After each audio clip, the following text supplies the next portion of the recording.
Scott Bowman here, and today I want to talk about what we can learn about Facebook, about the balance between content and pitching. So basically, if we look at Facebook, let's really look at the way they handle themselves on social media. So the number one thing that you will see as you scroll down your feed, you will see a number of pieces of content. You'll see it from friends, from family, that sort of thing, from people you know, and then you'll see a sponsored post. And then you'll see some content, and then you'll see a sponsored post. And then you'll see some content, and then you'll see a sponsored post. And what does this tell us? This basically tells us it is the case of they're giving us the content because that's what we come for. And then they're throwing that occasional right hook. They're doing exactly the same thing in truth. If you look at any media platform, if you look at TV, if you look at Facebook, if you look at Google, their number one job is to make sure that you come back. Because what happens if you don't come back? Well, it's very simple. If you don't come back, nobody's willing to pay for advertising. And it's the same with you. It's the same with me. Think of it like this. Imagine I call you up on a daily basis and I say, hey, let's come down and have a coffee. And every time we come down and have a coffee, or maybe it's not daily, maybe it's weekly.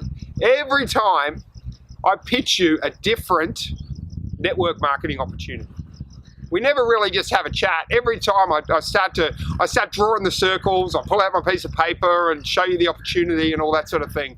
Pretty soon, next time I call you up for a coffee, you're going to say, hey Scott, yeah, I'm busy. You know, I've got things on. Likewise, if you go to Facebook and every time you do, you just see that all you see is ads and there's nothing that's really of value to you, then you're going to stop going back to Facebook. You're going to stop going to Google. And it's the same with our content.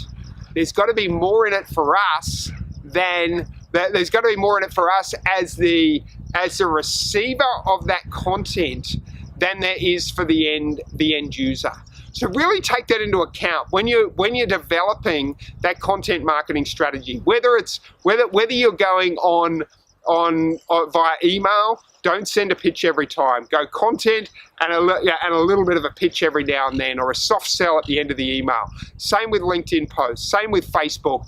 Go content and then pitch on the side, because that is the best way for long-term results. Obviously, you've got to get the balance right. You've got to turn that into sales. So throwing the occasional right hook, everyone does it. The TV does it. They will have. You'll go there for the test cricket, and then they'll show you a few ads. Facebook does it. Google does it with their Google AdWords. Across the board, everyone does it. But there's got to be more in it for me to view that content than there is in the cost of seeing those sponsored ads. So that is how I would encourage you to look at your content marketing strategy. Thanks for tuning in today. If you've got any questions about what I've shared, please leave it below. And if you'd like me to share anything else, please let me know in the comments box below.